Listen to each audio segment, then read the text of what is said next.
Kiki ஆத்மம் சேனல்ல நவராத்திரியோட 2ஆம் நாள் பற்றி பார்க்கலாம். அம்பிகையின் வடிவம். இந்த ரூபத்தில் அன்னையை வழிபட்டால் என்ன பலன்?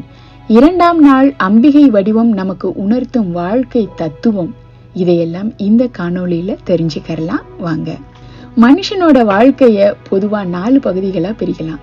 அதாவது கால் பங்கு பிரம்மச்சாரியம், அரை பங்கு கிரகஸ்தம், முக்கால் பங்கு வானப்பிரஸ்தம், முழு பங்கு சந்நியாசம்.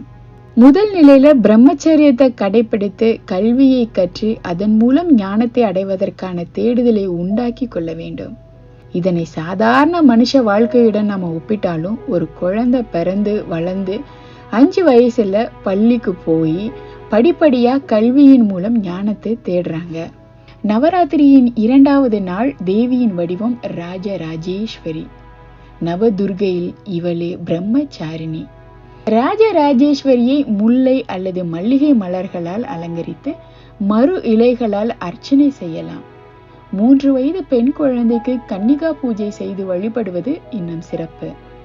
பிரசாதமாக புளியோதரை, வேர்க்கடலை சுண்டல் செய்யலாம். கோதுமை மாவினால் கட்டம் வகை கோலம் போட வேண்டும்.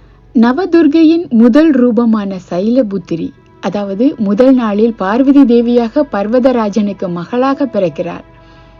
நாரத முனிவர் தேவிக்கு குருவாக இருந்து சிவபெருமானை பற்றிய பல கதைகளை சொல்றாரு. அதனால அம்பிகை சிவபெருமான் மீது ஆசை கொள்றாங்க. சிவபெருமானை அடைவதற்கு தவமும் தியானமும் தான் வழின்னு உணர்ந்து ஒரு நாள் ஒரு மாசம் இல்ல 1000 ஆண்டுகள் அம்பிகை தவம் செய்யறாங்க. தேவி தவத்தின் ஆரம்ப நிலையில மிக குறைவாக உணவை எடுத்துக்கொண்டு தவம் செய்யறாங்க. காலப்போக்கில் அவள் தவம் செய்த காட்டில் கிடைத்த வில்வ இலைகளை மட்டுமே சாப்பிடுறாங்க. பிறகு அந்த உணவையும் தண்ணீரையும் முற்றிலுமாக துறந்து தவத்தில் ஈடுபடுறாங்க. பிரம்மச்சாரிணி ரூபத்தில் எளிமையாக கையில் கமண்டலத்துடன் ஜபமாலை ஏந்தி வெண்ணிற புடவையில் காட்சி தர்றாங்க. பிரம்மச்சாரிணி ஆன இவளே அழகிய ராஜராஜேஸ்வரி வடிவம் எடுத்து கரும்பு, வில், அங்குசம், பாசம் ஏந்தி பயம் இல்லாமல் மகிஷாசுரன் படைகளை எதிர்த்து போர் புரிய போறாங்க. பிரம்மச்சாரியாக சாந்த சொரூபியாக இருந்தவளே தீமைகளை அழிக்க வீரத்துடன் போர் புரிய போறாங்க.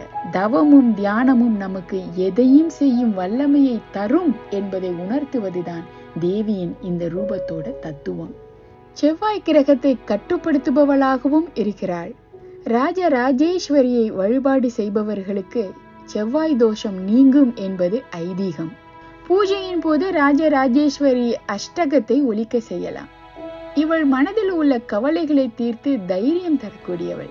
ஸ்ரீ ராஜராஜேஸ்வரி தேவியை பற்றிய 8 ஸ்லோகங்களும் அழியா செல்வம், அந்தஸ்து, புகழ், பதவி, நோயற்ற மங்களமான குடும்ப சுக வாழ்வு, கல்வி, ஞானம் அளிக்க வல்லது.